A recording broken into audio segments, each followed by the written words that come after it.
everybody, welcome to the Let's Fix Stuff Solution Podcast Series. I'm your host, Patrick Kolbeck. In this Solution Podcast, we're going to address election integrity. This is Build 2.0 of our Election Integrity Solution Podcast Series. Build 1.0 was released in August of 2020.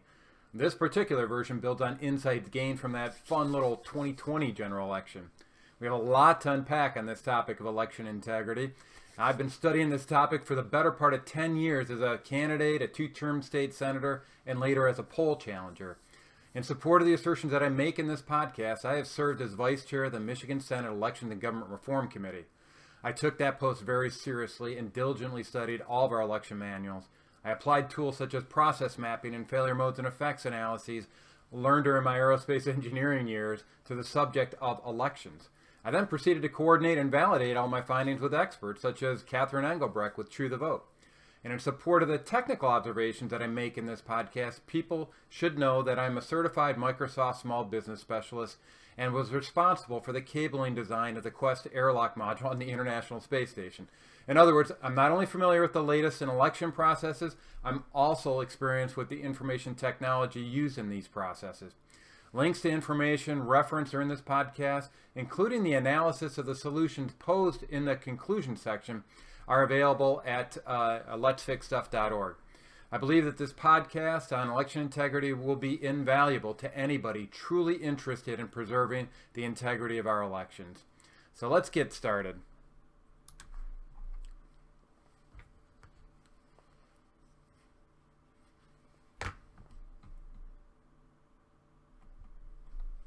As in previous Solution podcasts, this presentation is structured to follow my tried and true engineering trade study analysis approach. First, we frame the problem we are trying to solve. Then we provide background information useful in understanding the problem a little bit better and useful in evaluating the effectiveness of potential solutions to these problems. With this background information in hand, we then go on to define specific objectives that can be used to evaluate and rank any solutions that we propose. Then we provide a list of potential solutions. And then these solutions are analyzed and ranked in our conclusion section. Why all this structure? Well, unlike most of the approaches taken by our elected officials, I want to be as transparent as possible as to how I arrive at the conclusions that I make. In addition to all the information provided in this structured podcast, you can also download my notes and analysis spreadsheet at letsfixstuff.org. Okay, that's the path ahead. Time to go off and fix election integrity. All right. Let's start by asking a pretty basic question. Does election fraud actually exist? Now, I ask this question because during the 2020 election cycle, the media subjected us to a continuous mantra of there is no such thing as election fraud. Well, you know what? I beg to differ. Thus, this podcast. And in support of my assertion, I was a poll challenger at the Detroit Absentee Voting Counting Board on November 3rd, 2020 until the evening of November 4th. I certainly witnessed election fraud, as did over 100 other poll challengers who signed affidavits under penalty of perjury to that effect. Now, don't take it from me, though. Let's hear it directly from a prominent commissioner on the Board of Elections in New York City by the name of Alan Shulkin. Right. Like I say, people don't realize certain neighborhoods in particular, they bus people around to vote. Like minority neighborhoods, like black neighborhoods and Hispanic neighborhoods. And Chinese too. Oh. Why do they do that? Just to get like more votes for Democrats or? Almost themselves. They're all running for office. Your vote gets discounted because they come in with a filter on it and they can vote. People think, it's a liberal thing to do, but I take my vote seriously. People coming in, negating my vote by voting for the other candidate when they're not even registered voters. Well, maybe you won't vote for Hillary. I don't know. I would. I have no choice. Well, that video you just witnessed was the New York City Democrat Board of Election Commissioner admitting to systemic voter fraud.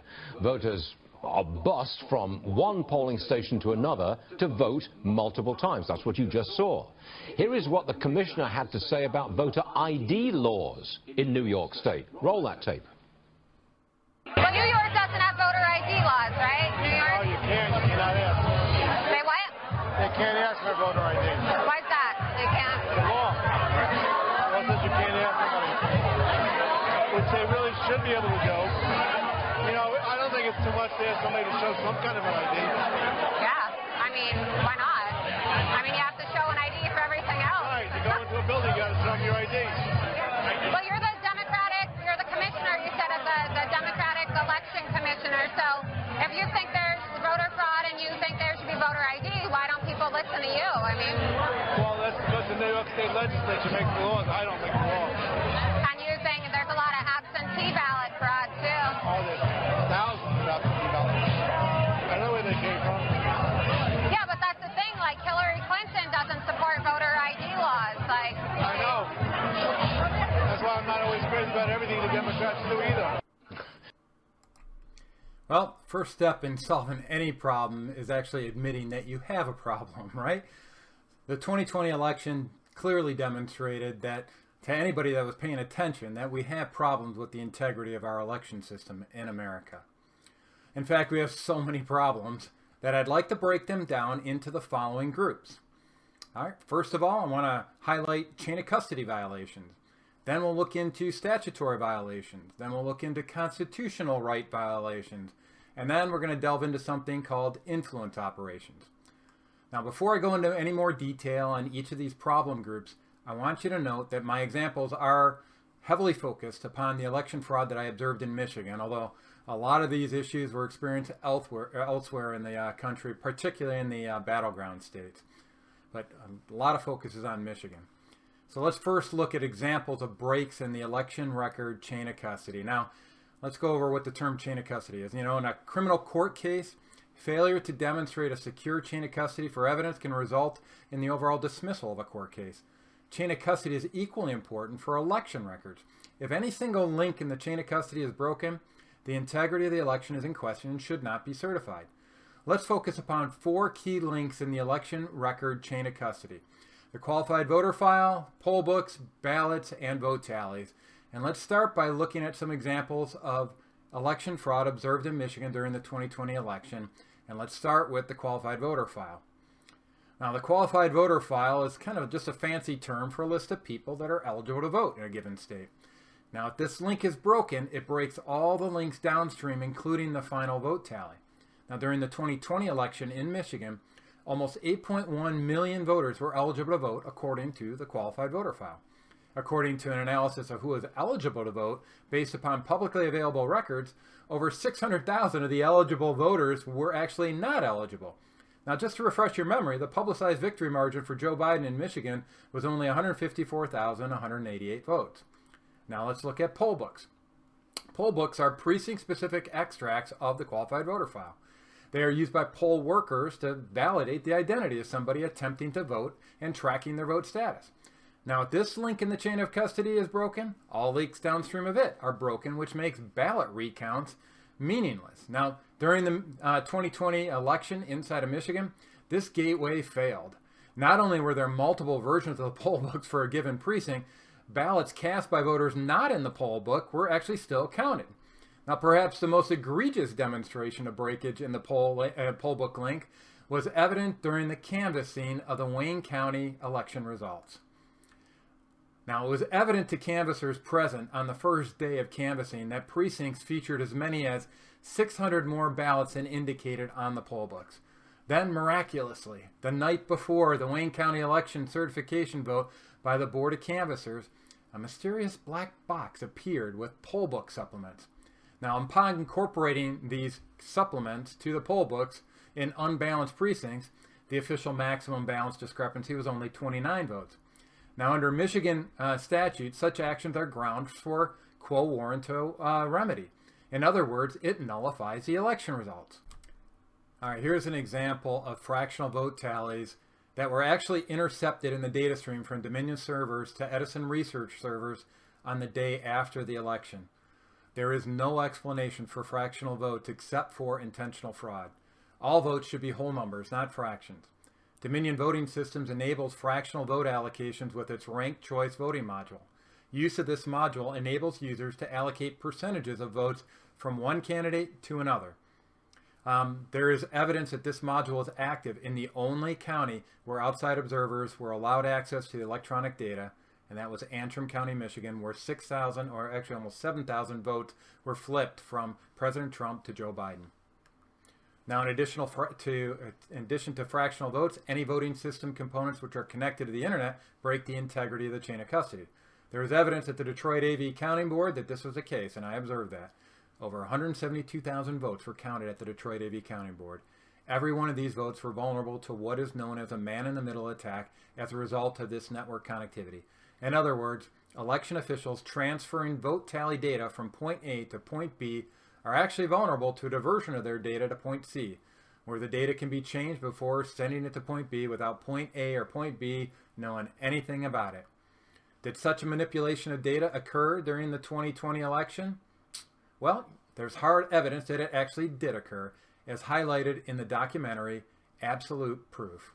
Well, everyone, this is the moment you've all been waiting for. What you're going to see now is 100% proof that we had upon our country the biggest cyber attack in history. And I'm going to bring on Mary Fanning to explain how it all happened and show you the 100% proof. Mary, thanks for coming on. Thanks, Mike. Today we've been watching cybersecurity experts, and they've explained some of the things that happened in the election, some of the election fraud. But what we're seeing here is, if you look at this chart, is that there were cybersecurity experts who began collecting information on November 1st.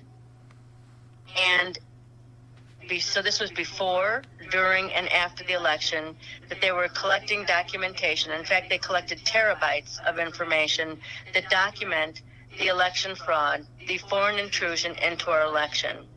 This was collected in 2,995 counties in the United States. This was collected in real time. All right, so if you go to the chart, what you will see is a documentation of foreign interference in the election. The first column, if you look at the chart, that shows that on 11/5/2020 at 7:43 and 38 seconds, we had a foreign intrusion, and it shows the IP address, the Internet Protocol address. That is the number of that protocol address of the hacker that entered into our election. The second column is the owner or source of that IP address. That shows that ChinaNet in Beijing province entered the election. It shows an ID. That is the unique address of a computer. That shows the exact computer using that IP source that entered into our election. The next is the target. That's the IP target. That's the Internet Protocol address of the target. All right? Then the next is the target state. In this case, it shows that it's Michigan. Where in Michigan? That's the next column. It shows that it's in Emmett County, Michigan. Then the ID target. That is the unique address of another computer in the United States that the hacker has gone into. And then it shows the method of intrusion. Now, on some cases, you're going to see that they use credentials. That means that they have fake credentials because there were administrators that had been placed on the Secretary of State's computers, false administrators. In other cases, it shows that they broke through the firewall. In some cases, they did both. Now, in the next column, it shows whether it was successful. You'll see a Y. That shows that, yes, it was successful. Now, oftentimes, they're not successful, and they have to go back and try for another intrusion, and then it shows whether that's, in fact, successful as well. Then in the final column, what you're seeing are votes changed. Now, in this particular case, when they went into Emmett County, Michigan, the votes that were changed was they stole 3,477 votes from Donald Trump. That's what you're looking at. Now, as you go through this document and you look at all the multiple intrusions into our election, what you'll notice that over 60% of these intrusions come from China. All right, now we've covered the chain of custody violations in the 2020 election. Let's take a look at federal statute violations. All right, so while it is possible in America to violate chain of custody without violating the law due to variations in state law, federal law under Title 52, Sections 2701 and 2702 help to fill any potential chain of custody gap. Section 2701 requires the preservation of all election records for 22 months, while 2702 prohibits the willful destruction of election records. Now, despite these provisions of federal law, however, Michigan Secretary of State Jocelyn Bensard issued a letter instructing clerks to destroy election records such as electronic poll books. She later proceeded to remove qualified voter file entries in the wake of the 2020 election. Now, these directives amount to multiple counts of election fraud never prosecuted by federal law enforcement officials. So now we're going to go off and look at some state statutes. Now in Michigan, there is evidence that the following state statutes were violated. MCL 168.735 requires a single poll book. Well, in Detroit, at least 4 separate poll book instances were observed. You also have MCL 168.734, which prohibits election officials from interfering with duties of poll challengers.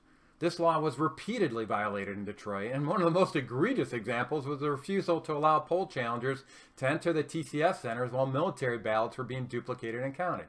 This infraction is best illustrated by the cardboard on the windows prohibiting oversight even from outside the facility. Unlawful COVID capacity rules were used as a justification for this infraction. And they got another statute that provides poll challengers with the ability to challenge a vote, and once again, this law was repeatedly violated in Detroit. Furthermore, poll workers refused to enter these challenges into the poll book, which impaired the information available later to the Wayne County Board of Canvassers as they deliberated about certifying the election results. The other statute, MTL 168.765, requires one election inspector from each major political party to be present during the execution of absentee ballot processing. This statute was blatantly violated at the Detroit AV County Board.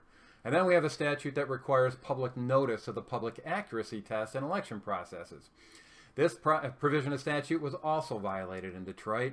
And we also have examples of violation of MCL 168.765A, which defines the requirements for operation of absentee voting counting board, which also prohibits the coaching of voters or partisan displays. These provisions were also repeatedly violated in Detroit, with visible attempts to enforce the law by election officials. Next, let's look at some of the violations of our constitutional rights. There are even violations of U.S. Constitution in Michigan state law upon examination. There is also evidence of violations of basic civil rights provisions in our federal and state constitutions, such as freedom of speech, freedom of assembly, and freedom of the press. All right, so let's turn to an area of election fraud that is seldom addressed in election reform circles, and that's influence operations. The term influence operations is actually rooted in military vernacular. It refers to actions which seek to change or influence public sentiment in such a manner as to favor a particular group or worldview, and typically applies to elections. Perhaps the most egregious examples of influence operations in the 2020 election were on display by big tech companies such as Facebook and Twitter. They even censored the President of the United States. And when the suppressed parties or interested observers claimed that there was a concerted effort to suppress their freedom of speech, they were lampooned and ridiculed as conspiracy theorists. Now, were they indeed conspiracy theorists? Well, according to Molly Ball at Time magazine, not so much. She states that there was indeed a conspiracy to influence the results of the 2020 election in favor of Joe Biden. Matter of fact, the expressed aim of this cabal, if you will, was to control the flow of information. So much for freedom of speech in the 2020 election. Their work actually touched every single aspect of the election, including social media companies before and after the election. All right, that's my cut at summarizing the problems that we have with election integrity in America. Now let's provide some additional information that we'll use later to develop and rate solutions to these problems. Now, before we can effectively analyze solutions, we need to prime the pump with core information on the following topics. What does the U.S. Constitution say about elections? What statutes are in place that actually pertain to elections? And for this purpose, I will focus upon federal, not state election law, as there are significant variations within state law that are beyond the scope of this exercise. We're also going to explore the key roles assumed by people during election, and then we're going to review the basic election processes, followed by a discussion of the term chain of custody in a little bit more detail than we've talked about before, pertaining specifically to the records produced as a result of these election processes. And last of all, we're going to delve into the topic of influence operations in much more detail. So let's start with our Constitution.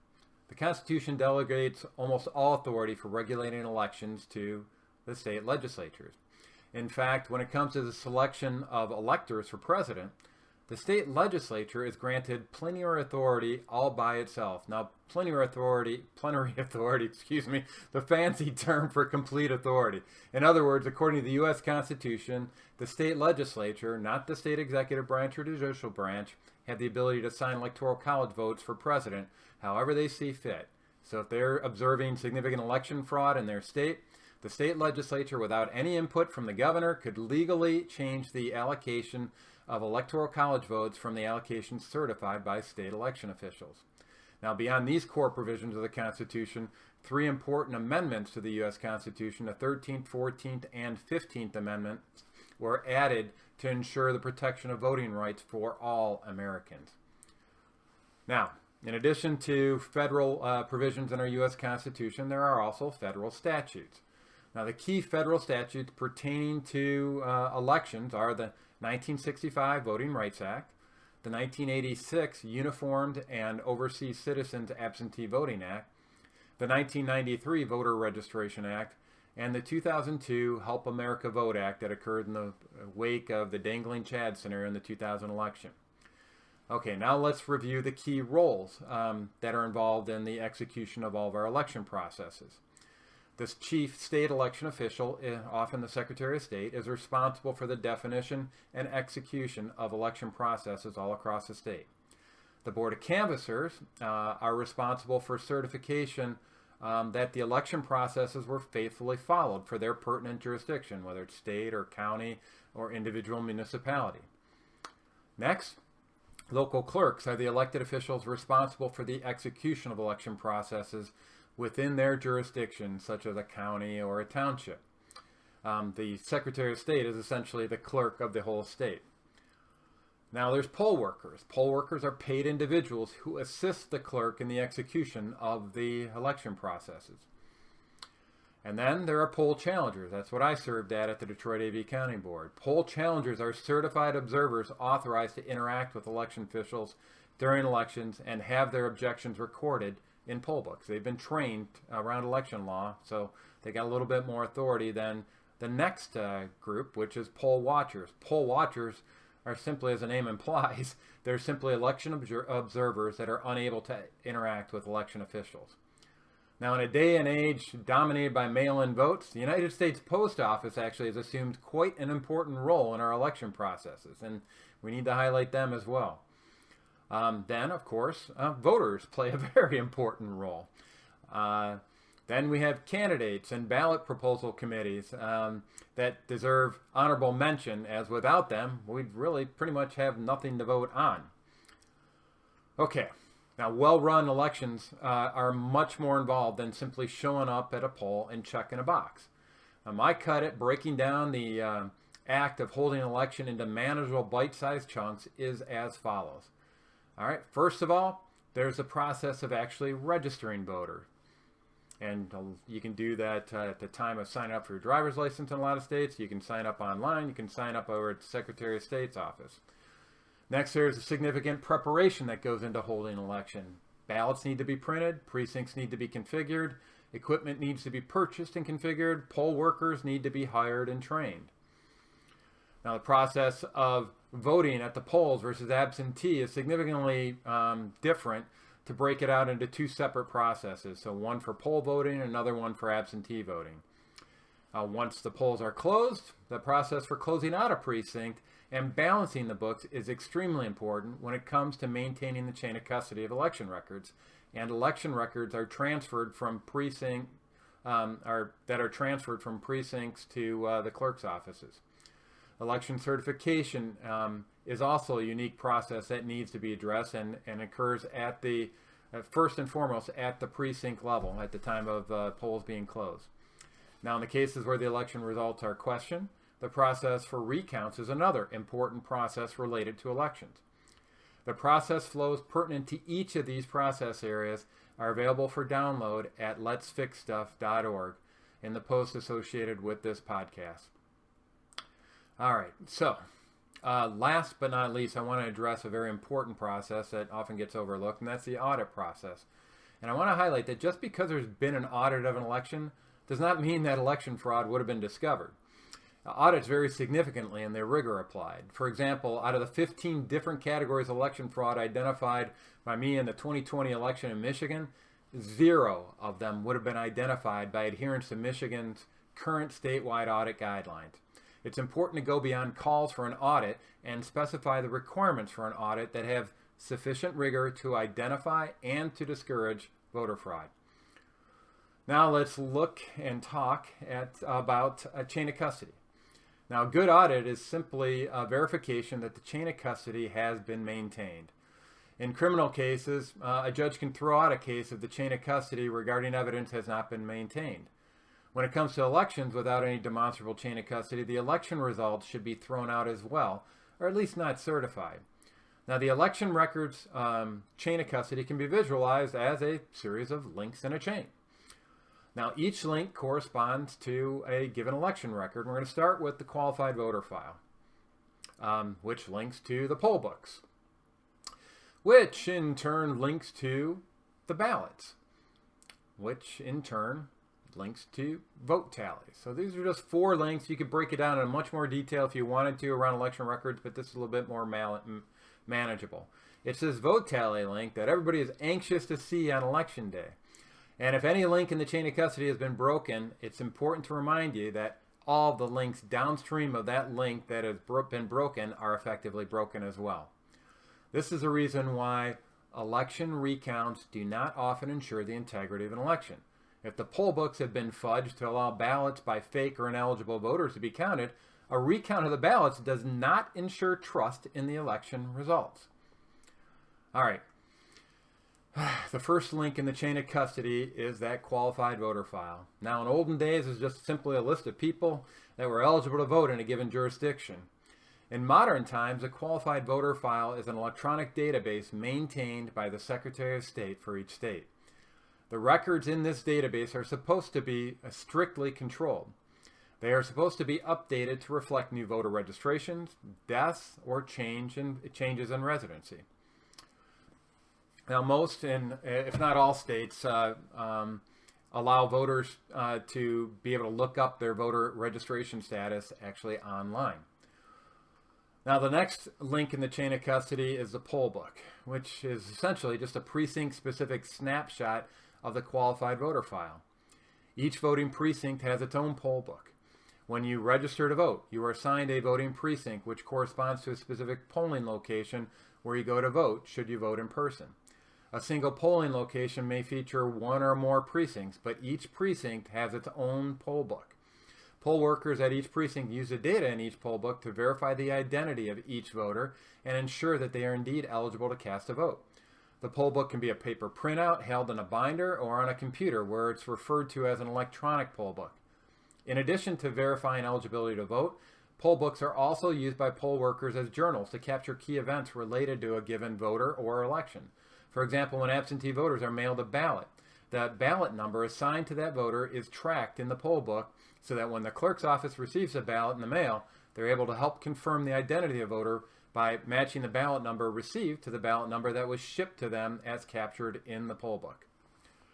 The next link in the chain of custody is the ballot itself. Now, modern ballots are often Scantron-based slips of paper compatible with electronic scanning and tabulation equipment. Ballots are actually divided up into 2 sections. One section contains a ballot number, which is often encoded in a barcode as well as a visible number.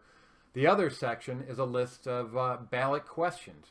Voters are given both parts when they complete their ballot, whether absentee or at the polls.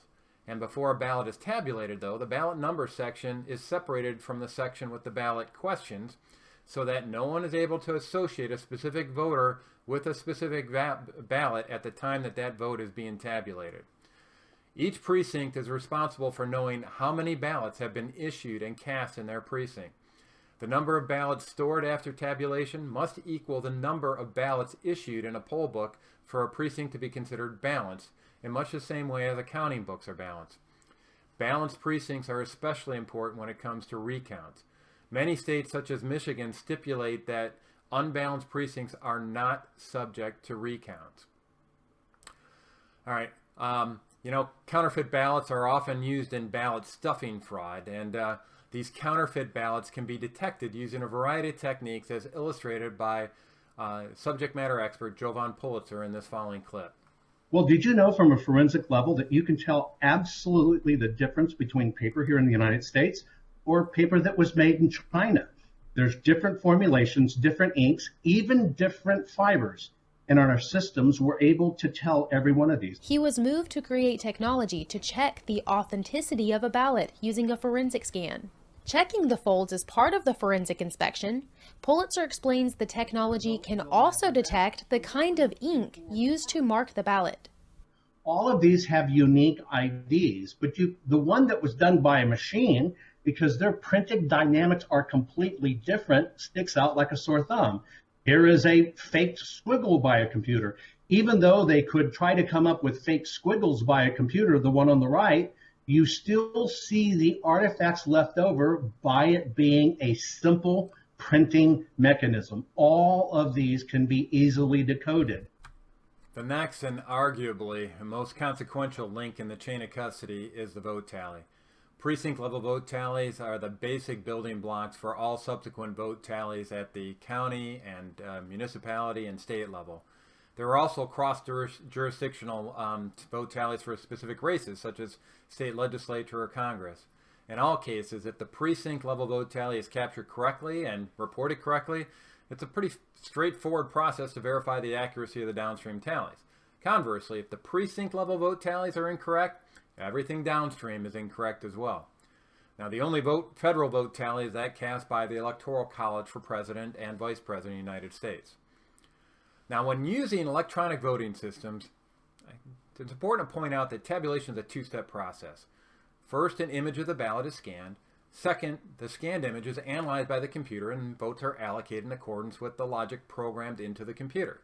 This logic should be as simple as stating that a mark on the ballot 1 inch from the top and 2 inches from the left correlates to a vote for candidate A.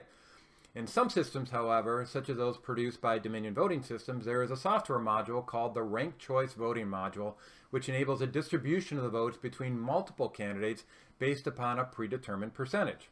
The usage of such modules can be revealed by examination of the raw vote tally streamed from the computer.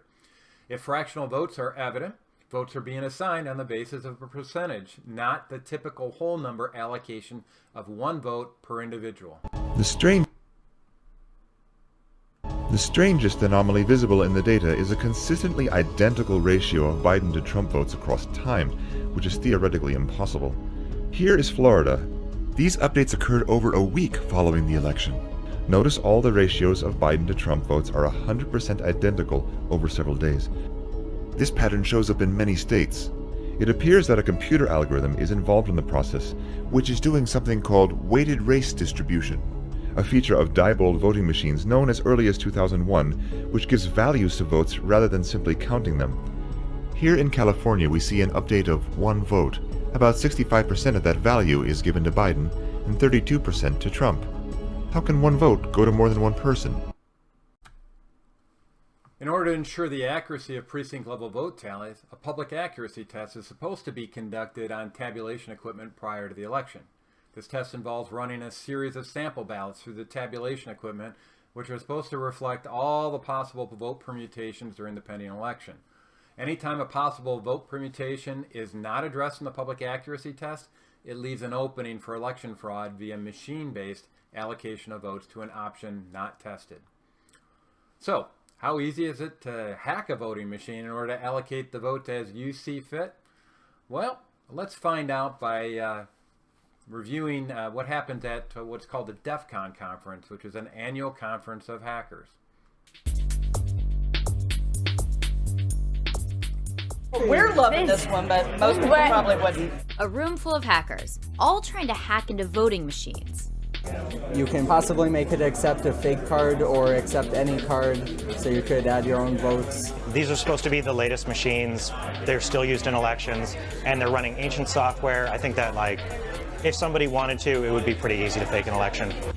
Less than a couple hours with access, and they're already figuring out ways to break in and play pranks.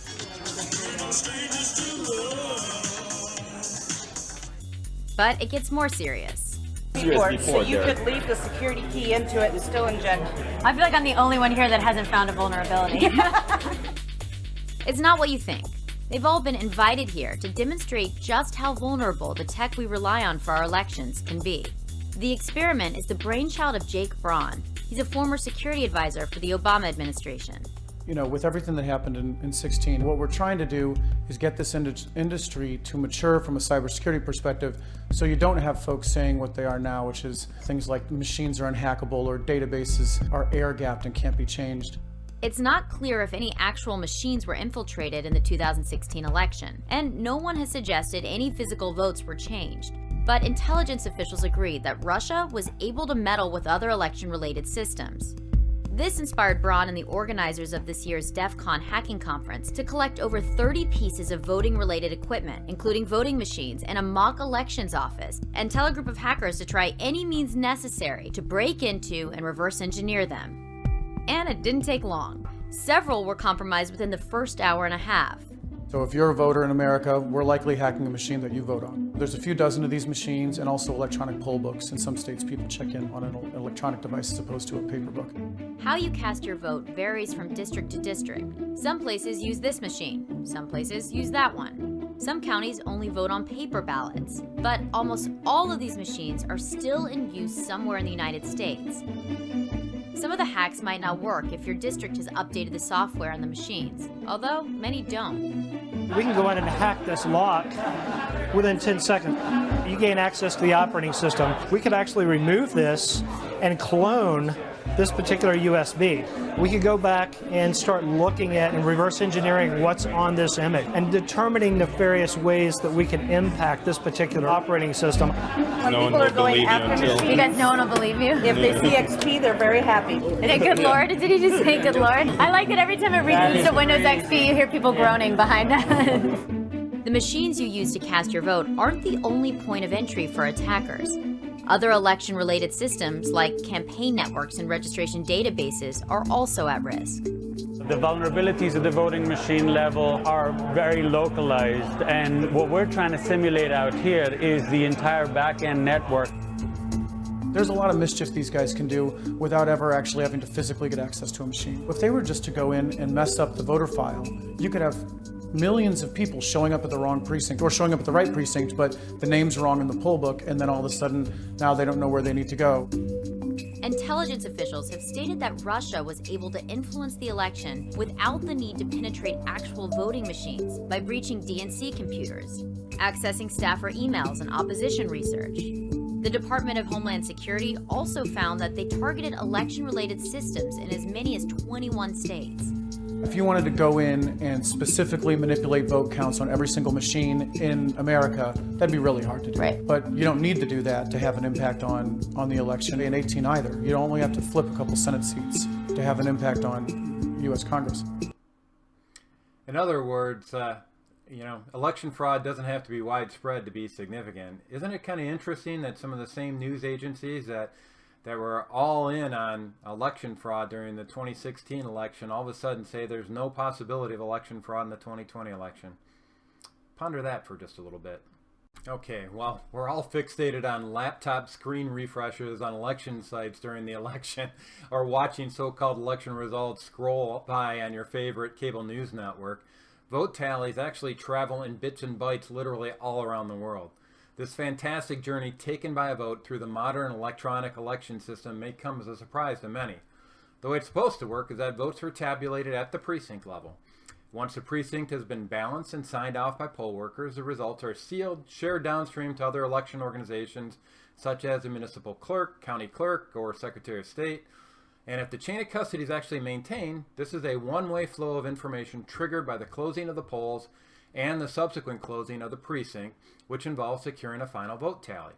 So when you see a percent of precincts reporting figure in the media, it's logical to conclude that it corresponds to a percentage of precincts reporting their final vote tally. As it turned out, not so much. You see, unofficial results are shared well before the precinct has been closed. And these unofficial results typically get stuck at 90% or more of the precincts reporting, which are then fed to the media outlets. Little known to voters is the fact that in addition to clerk offices, results are also shared with domestic and overseas data centers that provide this information to the media outlets such as the AP or New York Times. As long as the flow of this information is one way, vote tallies can be relatively secure if they've been secured at the precinct level. Once the door is open for two-way flow of information, or there are opportunities for vote tally data to be intercepted and modified during the transfer from point A to point B, election fraud risk is elevated significantly. Now, there are several ways to vote tally data is transferred from point A to point B. The traditional way is in a sealed packet via ground transportation.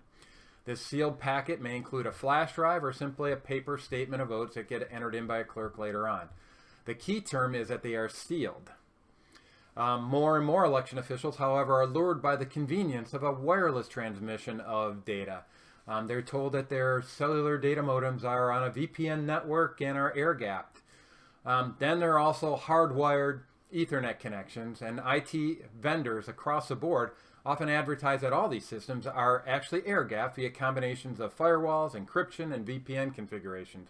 These sales pitches result in a false sense of security for clerks which may not be tech-savvy enough to understand the fallacy of such statements. You know, affidavits were actually filed in the 2020 election lawsuit by Sidney Powell in Michigan that there is evidence that 13 unencrypted passwords and 75 hash passwords were available on the dark web for Dominion voting systems. These were admin passwords. This information, coupled with voting system file specifications, courtesy of workers at the National Institute of Standards and Technology, practically opened the door for hackers in the 2020 election. The fact of the matter is that internet connectivity makes any network vulnerable to what are called man-in-the-middle attacks. And in such an attack, data transfers from point A to point B are intercepted and modified by somebody at point C before it gets to point B. Once the data has been modified, it continues on its way to point B without folks at point A or point B being all the wiser. The United States intelligence community developed software called the Hammer and Scorecard to execute man-in-the-middle attacks upon foreign nations. Hammer lowered the air-gap shield while Scorecard manipulated the data to achieve the desired result. These tools are still in use today and able to do their dirty work without leaving an electronic footprint. So, now let's go beyond a discussion of election processes to discuss the more nuanced world of influence operations. Now, the purpose of influence operations is simple. Influence voter sentiment in favor or opposition of a given candidate or ballot proposal. Now, how do influence operations shape the opinions of voters about a given candidate or ballot proposal? Well, this is a summary of the primary tools available to influence operators. Funding is first on the list for a reason. It enables all the other tools on this list. It's for this reason that campaign finance information is often seen as a means of improving transparency around influence operations. In any political campaign, the bulk of expenses typically goes towards advertising. TV ads in particular are quite expensive and often most influential. Holding big events can also be quite expensive to stage, but very influential. Everything from venue rental, security services, and keynote speakers do not often come cheap. Sometimes events are staged with minimal expense to generate what is called earned media, which is a fancy term for doing something so outrageous that the media will take notice even if they previously didn't give you the time of day. Another tool is that of censorship. If you can subject the electorate to only one side of the political narrative, you have a much better chance of getting support for your views by the electorate. Which leads to another powerful tool of influence operations, and that's bias. As one who served in elected office for 8 years prior to running for governor, I would often be amazed when I read the newspaper accounts of events that I attended. It often left me wondering if I truly attended the same event that they had attended. I came to the conclusion that most news stories are written well before anybody's even interviewed about that event. The interviews simply fill in the blanks with a few quotes. I refer to this as Mad Lib journalism, harkening back to the word puzzles by the same name that I used to complete for fun as a kid. Bias is an extremely powerful tool used by influence operators to sway opinions. Another way to influence election is by wearing out shoe leather and dialing your fingers off with good old-fashioned direct voter contact. One-on-one conversations or outreach with voters are surefire ways to shape the opinions of voters. Now, all the aforementioned influence tools can be used lawfully, unethically, or unlawfully. Which category a given activity falls into is typically a function of intent and statute. Now first, let's look at some examples of lawful influence operations. Advertising is one example of a lawful influence operation, but it can be expensive. The cost of a 30-second spot during the Super Bowl, for example, can be over $5 million. The goal, of course, is to get consumers to buy the pertinent product. When it comes to elections, the product is a candidate or a ballot proposal. Campaign contributions are another example of lawful influence operations. More often than not, these contributions, especially larger contributions, come with strings attached which are intended to influence public policy. Speeches or editorials are often intended to influence voters. Policy advocacy organizations such as political parties often seek to influence voters regarding specific candidates or broader issues of public policy. Movies, TV shows, and musicians are perhaps today's most significant influencers of culture and voter attitudes. One could make the case that while there are exceptions, these forms of influence operations are all lawful. Then there are activities that may be perfectly legal but fall into this gray area that I'm going to classify as unethical. Organizations and activities which fall under this classification sometimes take advantage of special legal privileges granted to them or loopholes in existing law so as to influence people in unethical ways. The alliance between government and government contractors and government officials, often referred to as the deep state, is one example of a group intent upon influencing others via unethical or non-transparent means. Big tech is much more transparent about their unethical influence operations, but is often unethical in its censorship and so-called fact-checking policies. Media coverage amounts to free advertising for candidates they favor. That's why media bias is such a major concern.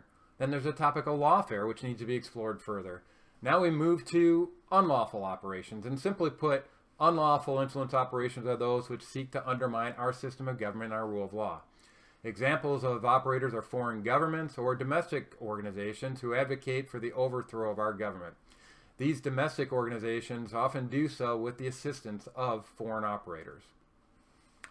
Now, lawful influence operations don't need much explanation, so let's delve into the topic of unethical operations.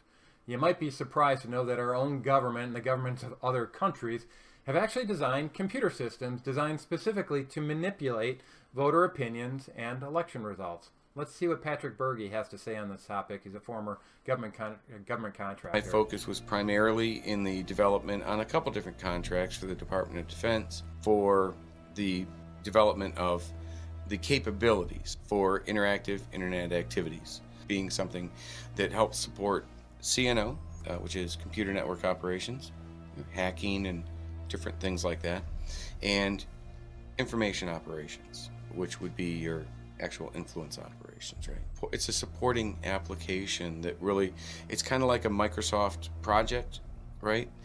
Which allows you to manage large projects, like enterprise level projects, but instead of like managing the building of the construction of a 14-story building, it's managing the most, malevolent operations that you could imagine. Now, these systems were actually developed by our government ostensibly for national security reasons. Now, what happens when these tools are made available for other purposes? The NSA data system collects everything through what's called the upstream, where everything is stored for 72 hours, then dumped. However, if one could twin this stream of data, they could privatize it. Imagine what you could do with that. What would be the impact of upon our election system if these tools were to find their way into the hands of political parties or foreign governments? Okay, let's take a closer look at an industry which has a significant ability to influence voter attitudes. Big tech. Search engines and social media companies which censor or fact-check content shared online have significant power to manipulate what information voters have access to. Now, as a result, many have called into question the current exemption from civil liability for internet platforms such as Facebook or Twitter. This exemption is cited in Title 47 of the United States Code under Section 230. You've often heard the term Section 230 protections. The rationale for this exemption is that these computer platforms are merely utilities like water and electricity, so that they should not be held liable for the content shared on their platforms. In recent years, however, the social media industry has gone well beyond being a utility. They've been very aggressive at censoring, shadow banning, demonizing, or deplatforming content with which they disagree. This shift has been accompanied by calls to remove their Section 230 exemption so that they can be subject to civil liability claims, much as traditional media is.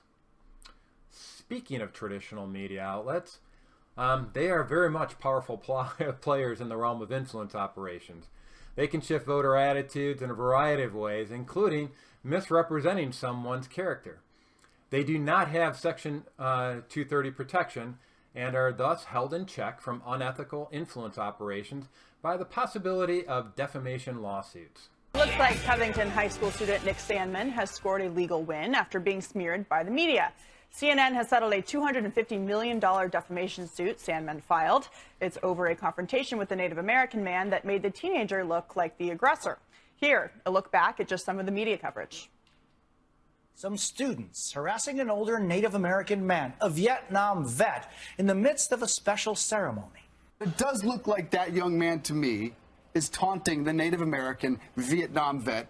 This face-to-face confrontation igniting charges of racism. The kid, Nick Sandman, he doesn't seem to be afraid, but he did make a choice, and that was to make it into a standoff.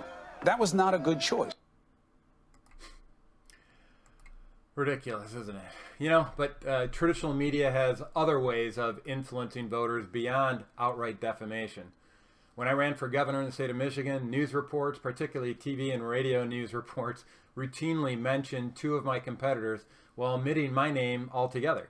Now, mind you, I was not some fringe candidate. I was a two-term Michigan state senator from the most populous county in the state.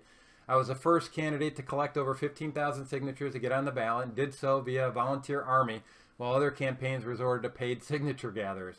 I would consistently receive over 75% of the vote at straw polls conducted at events all across the state. And I participated in 13 debates with other candidates, including 3 that were actually televised. Now, despite all of this, only 15% of voters knew who I was on Election Day. Now, despite this disadvantage, I still managed to earn 13% of the vote. But it underscores how the media can influence an election without outright defamation, as was the case with Nick Sandman. It should be noted that one of the biggest expenses for any campaign is advertising.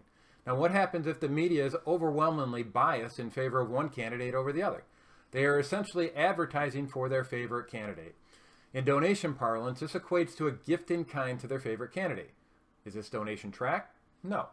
But it undoubtedly influences the attitudes of voters. Advocates of limits on campaign finance or campaign financing or improved donation transparency never seem to address the very real issue of media bias in political campaigns. Even if such advocates were to address the political bias within the media, it would be very difficult to track the financial impact of such in-kind contributions. Another example of unethical influence operations is that of lawfare. Now, rather than promoting the merit of a policy or position or candidate, lawfare typically features a barrage of lawsuits. The lawsuits become the news story, not the policy or the candidate.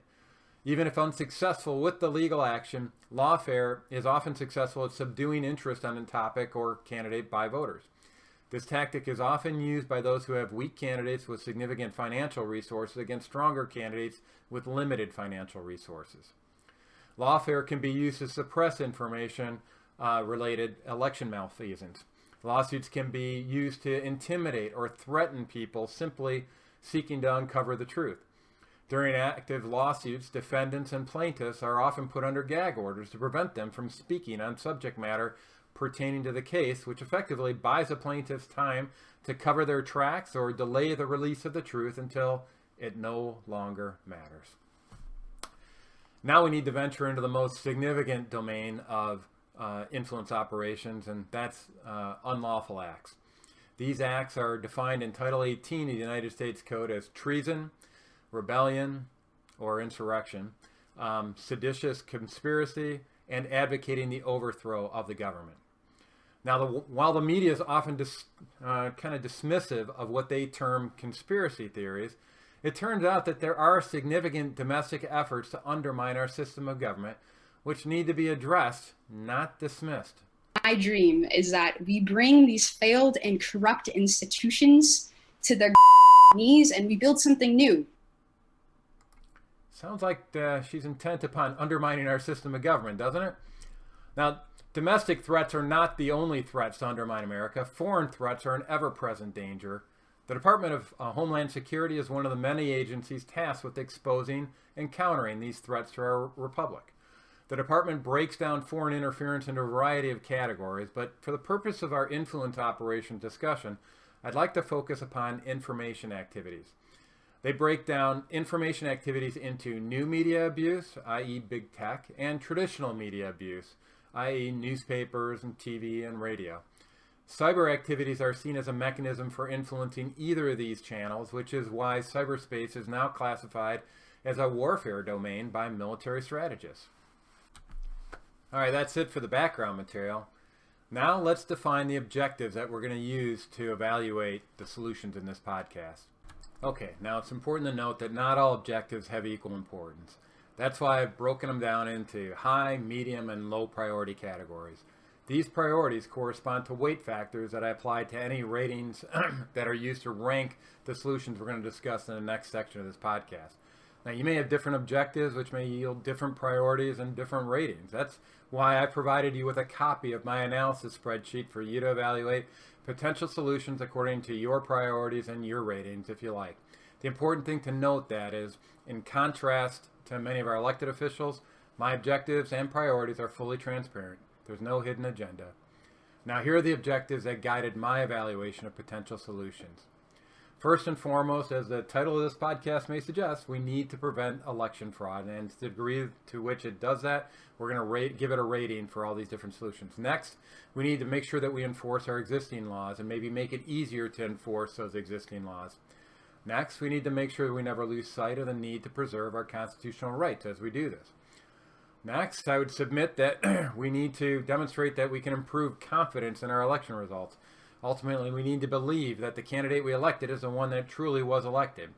Another objective should be that we minimize taxpayer expense. No good having a Rube Goldberg, solution if we don't need it. Also, since we're very anxious to see the election results on election night, it would be good to expedite the posting of those results. So we should be measuring how long it takes to get those results with these solutions. And also, I think it's important that we should seek to find ways to mitigate or prevent unlawful influence operations. Okay, we've defined the problem. We've provided some background information that help us to evaluate that problem and potential solutions a little bit better. We've defined our objectives and what we're looking for around these solutions. Now it's kind of the moment you've all been waiting for, right? We're going to start talking about solutions. Okay, for the purpose of our podcast, I've grouped all of our solutions into the following categories. What can everyday citizens do? What can election officials, such as clerks, canvassers, and secretaries of state do? And what can law enforcement do? And what can our judicial officials do? And lastly, what can our legislators do? Let's start by examining what citizens can do. Number one, they need to get out and vote. Now, the 2020 election fraud was difficult to hide because a record number of voters came out to vote. These record numbers broke the algorithms used to shift votes, thereby necessitating additional election subversion tactics that were easier to detect. Next, serve as a poll worker. It's a paid position that requires training and a significant time investment, but if you want to ensure that something is done right, do it yourself. Next, if you're not interested in being a poll worker, the next best thing is volunteer as a poll challenger. It also requires training, but there is no compensation, and you're able to interact with election officials. You could also serve as a poll watcher, which is also a voluntary position, but no training is required. But the downside is that you have no ability to rectify any election malfeasance that you might observe as it is occurring. You can talk about it afterwards so you're blue in the face, but you can't do it in the middle of the election. Another option is to form or join an election integrity organization. Such organizations can be used to share information about elections, train poll challengers, or lobby on behalf of legislation. Also, you can extend your influence in the election process by serving as a precinct delegate. This is a partisan position that yields connections which could be used to extend your influence regarding the preservation of election integrity. Another option is to monitor the news shared by media outlets. Become the fact checker for your personal network of friends and family. How about that for turning things around a little bit? You become the fact checker. People are always looking for somebody that's in the know that can keep them informed, that is somebody that they trust. Be that person. In today's internet era, let's take this to the next level. It's easier than ever to become a citizen journalist yourself and share factual news with the public. That's essentially what I'm doing here at Let's Fix Stuff. You can also volunteer to circulate petitions related to ballot initiatives or distribute informative flyers prepared by election integrity organizations. And one of the most valuable pursuits, I believe, is actually to develop and distribute election official scorecards. Who's doing a good job? Who's not doing a good job? Which communities can you trust the results? Which ones can't you trust the results in? And another option would be to develop and distribute law enforcement scorecards that monitor the performance of prosecutors, sheriffs, and other officers when it comes to enforcing election statutes. Now, here's some examples of election integrity organizations that you can support now or use as a model for starting your own election integrity organization. I personally helped start the Election Integrity Fund here in Michigan. You can go to electionintegrityfund.org to find out more info there. Also, here's some examples of organizations that were formed to monitor the integrity of media organizations. While facts should be objective in theory, however, in practice, a fact checker organization is typically very partisan. There are quite a few of these organizations aligned with the political left, and only one organization of note aligned with the political right. That's Media Research Council. But people are desperate to hear the unvarnished truth from media organizations. Maybe you'll be able to help form one that is truly nonpartisan. Next, scorecards can be a powerful way to preserve election integrity. They promote civic engagement, they promote accountability by our elected officials, and enable the efficient deployment of limited election oversight resources. You can develop your own scorecard for each jurisdiction that covers the topics which matter most to you and your organization. That's it for the citizen to-do list. Now let's look at solutions that can be pursued by our election officials. Election officials, once again, include secretaries of state, clerks, and poll workers. So first, poll worker training, including current election law, is one way to ensure that elections are executed in a fair and lawful manner. Next, election officials need to go beyond training by actually monitoring compliance of their staff and volunteers with the election law. What a concept. I know that didn't happen in Detroit. I can tell you that big time. Another solution is focused on the protection of the ballot link in the chain of custody, and that's to diligently track lot and serial numbers for all your ballots. Any missing ballots should feature an appropriate explanation. Also, the fidelity of the voter registration database should be actively monitored and shared with the public. Each state should have a dashboard that highlights the number of new voters, the number of dead voters removed, the changes of address, etc. All this information will go a long way towards preserving the integrity of the voter registration database link in our chain of custody, and that's that top link. And if that's failed, then everything downstream is called into question. Next, public accuracy test for election equipment is a critical event in preparation for any election. COVID was used as an excuse to limit oversight of this event in the past election. There is no reason, however, why public accuracy tests could not be broadcast online for everybody to view. Now, the same goes for the pre-election walkthrough of election processes. Poll workers, poll challengers, poll watchers, and citizens at large would benefit from a systematic walkthrough of the election processes to be followed on Election Day. The chain of custody for each election record should be clearly demonstrated during that walkthrough, including any network connectivity. Now, in addition to providing an opportunity to cite concerns about the processes before the election, poll challengers can use this information to hold poll workers and election officials accountable for executing these processes on election day. The next logical step in the solution list would be to share online a dashboard depicting the status of the election process in each precinct during the election. Concerned citizens could monitor the number of votes cast by precinct as well as the wait time and also the status of election results for individual precincts. Use technology to our advantage for a change. Another solution is for election officials to proactively demonstrate the maintenance of the chain of custody for election records prior to certification, including a log of every modification to every critical election record. Failure to demonstrate preservation of the chain of custody would serve as grounds for prohibiting the certification of a given precinct's votes. And lastly, election officials could open up their election processes to an audit by a third-party organization, such as the State Auditor General. Now let's look at solutions that law enforcement officials can implement. All right. First and foremost, they can make sure that they ensure compliance with the election law by all parties equally, without bias. All right. That means they need to have boots on the ground monitoring the conduct of elections throughout all the precincts and across the state. Next, prosecutors and attorneys general need to prosecute violations of the law, once again, without bias. Having laws on the books which are not enforced leads to a general disregard for the rule of law. And you can see this time and time again. If they don't prosecute for election fraud, they just think that they can go off and do it year after year after year. Next, this is something innovative. I think law enforcement can monitor the election chain of custody in cyberspace. I know the 305th Military Intelligence Battalion did that in this last election.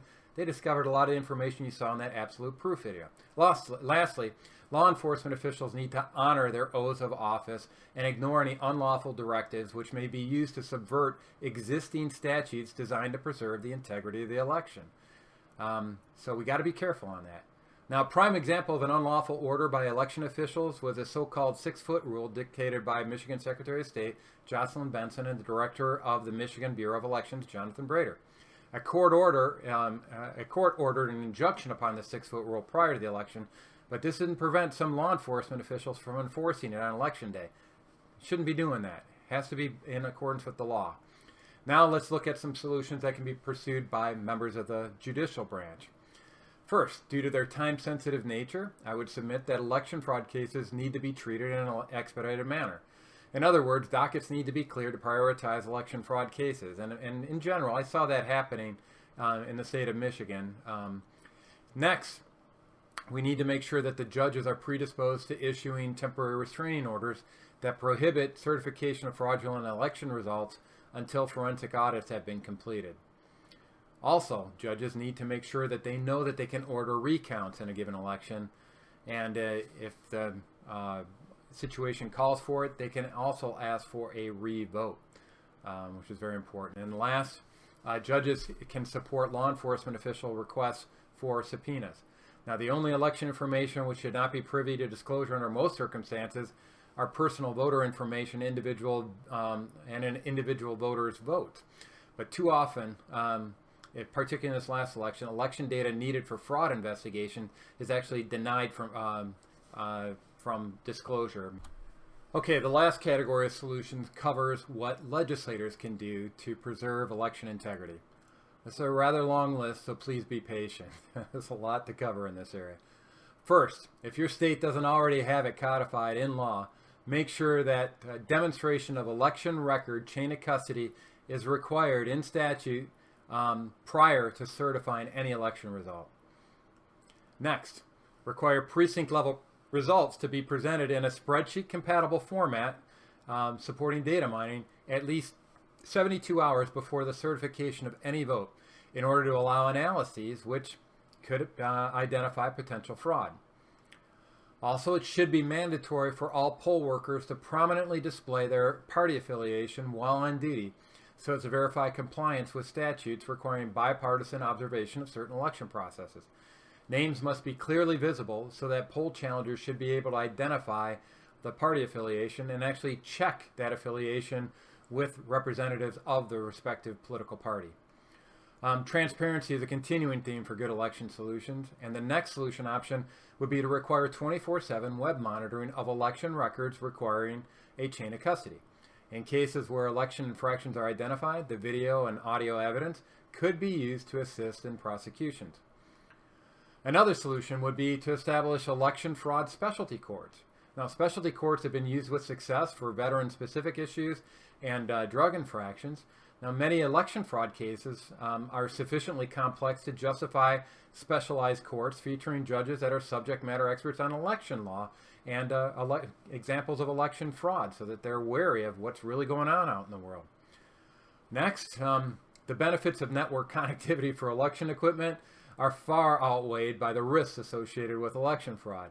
Prohibit any network connection capability in all election system equipment. That would be a good statute. Another thing that I'd recommend is that it deals with eliminating all electronic voting systems altogether. That's actually what they do in Taiwan, so you can guarantee they're not going to be connected to the internet if there's no electronic equipment to connect to the internet. In order to mitigate the risk of influence operations, I would submit that it's worth considering removal of Section 230 protections for big tech. Also, this seems to be a controversial topic, but it really shouldn't be. Require voter ID to identify, so that you can identify the identity of all voters prior to them being allowed to cast a vote. And next, it's important to note that all audits are not created equal. Audit and canvassing rigors should be codified in law to prevent a rubber stamp audit or certification. Another solution, which does not require any legislation, is simply for the legislators to listen to citizens claiming election malfeasance in publicized committee hearings. They have often subpoena authority that can be leveraged, that can obtain additional information as warranted, but the public soapbox of elected officials can be used to expose election malfeasance if they are willing to do so. Also, it's important to understand that early voting is used by election fraud enthusiasts to smooth out the curve of vote injections needed to ensure victory for their candidates. Early voting should be prohibited by law. Same-day voter registration compromises the integrity of poll books and creates chaos during the elections. Same-day voter registration should be prohibited by law. Another possible statute would be to prohibit the posting of election results until the precinct level election results have been signed off by election officials. In other words, no more unofficial election results. Unofficial election results, much like early voting, can be used by nefarious actors to project vote injections required before official election results are actually publicized. Another bill option would be to prohibit the counting of any precinct which failed to balance their books and demonstrate chain of custody maintenance. In Detroit, there are 71% of the precincts that failed to balance their books. That behavior needs to be stopped, and this is one way to go off and encourage good behavior in that regard. Now, while poll challengers are able to view voter identification at the polls, they're often prohibited from viewing the verification of absentee voter identity that occurs at the clerk offices. Legislators can pass legislation which requires clerks to provide access to poll challengers at the clerk's office when they're verifying the identity of absentee voters. Legislation requiring election integrity scorecards could be developed and posted for all jurisdictions. This transparency would provide a mechanism for increased oversight in jurisdictions with persistent deficiencies. Also, existing statutes requiring bipartisan oversight of election processes are very difficult to enforce. Lawmakers can pass legislation requiring each jurisdiction to receive party approval of their list of poll workers and their assignments prior to Election Day. Also, mail-in voting based upon voter registration databases with an average of 20% invalid registrants is a recipe for election fraud. Legislation can be introduced to prohibit mailing of absentee ballot applications and ballots unless specifically requested by a voter. Also, legislators always have the option to decertify fraudulent elections, particularly federal elections, due to the plenary authority granted to them under Article 2, Section 1 of the United States Constitution. So in addition to that plenary authority under the U.S. Constitution, another option for state or local officials to invoke in cases of rampant or specific cases of election fraud is to invoke quo warranto provisions in statute that require a candidate to demonstrate proof of their election victory before they assume office. Such a demonstration would require this proof of the chain of custody regarding election records. So that's another way of going off and approaching this. All right, that's my latest cut at solutions to preserve election integrity. You may have additional suggestions. If so, please share them with me at our Let's Fix Stuff emergency broadcast forum. Now, what I'd like to do is actually see how these solutions stack up against one another, so we can kind of identify what solutions we should prioritize. If we try to do all of them all at once, we're not going to get any of them done. So let's try to prioritize these and identify the top 3 solutions in each one of these solution categories. All right, let's see how these solutions stack up against one another. And here's a plot of all the scores for each of our solutions as captured in our solution analysis spreadsheet. Remember, this solution spreadsheet is available for download by Right Stuff Club members in this post for this podcast at letsfixstuff.org. Now, the top solution should come as no surprise to anybody familiar with the 2020 election.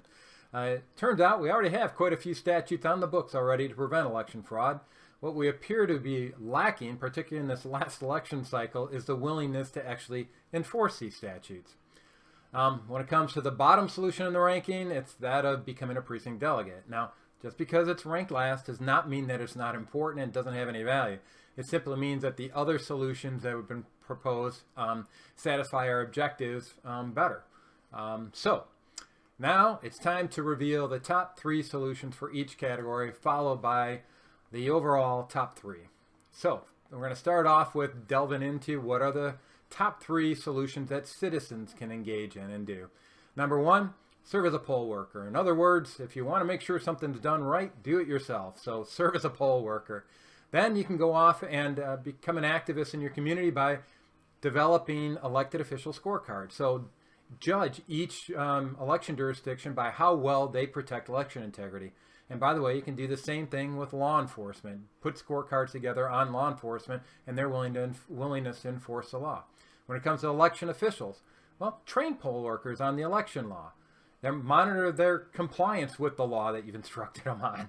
And then look for outside counsel. Solicit the Auditor General to do an analysis of your particular jurisdiction to make sure that you are protecting the integrity of the election. When it comes to law enforcement, make sure that you prosecute violations of the law without bias. Also, ignore unlawful directives that undermine election integrity, and then monitor the chain of custody in cyberspace. This is something innovative, but that's what the 305th Military Intelligence Battalion was tasked to do for across the country. When it comes to your judicial branch, support law enforcement investigations with subpoenas. Expedite the consideration of election fraud cases because of the timelines. Issue temporary restraining orders that prohibit certification of fraudulent elections until we can have a forensic audit completed. When it comes to the legislative branch, well, let's look into putting legislation forward that requires 24/7 public web-based video monitoring of key records in the chain of custody. And then establish election fraud specialty courts and override any results that have been certified by election officials if the election fraud has been found to be evident. Now, the top 3 solutions overall are, number 1, prosecute violations of the law without bias. Number 2, ignore unlawful directives that undermine election integrity. And number 3, train poll workers on election law. All right, everybody, that's a wrap on Build 2.0 of our Election Integrity Solution Podcast. Now you're equipped to discuss the problems that we have with our election integrity. You can share a lot of background information on how elections are run. You can clearly define some objectives that we need to go off and pursue, and you can provide a list of solutions for which we can advocate. And you can also highlight which are the top solutions that we should be pursuing. All right, we've covered a lot of ground in this podcast. The bottom line is that we need to do more than pass new laws to protect the integrity of our elections. We need to engage more than our legislators. It will take a team effort from everyday citizens like you. Now, if you'd like the information that we shared today, please be sure to like this video and subscribe to our channel. Remember, you can review the citations and analysis spreadsheet supporting this podcast at letsfixstuff.org. If you have any ideas on how to improve this analysis, please share them on our emergency broadcast forum at letsfixstuff.org. If you have friends and family members which like to fix stuff, please send them our way. Our nation is in desperate need of folks interested in rational, data-driven solutions to the problems that we face. Help us build a community of problem solvers, not pundits, by joining the Right Stuff Club at letsfixstuff.org. Thank you all for your support. Over and out.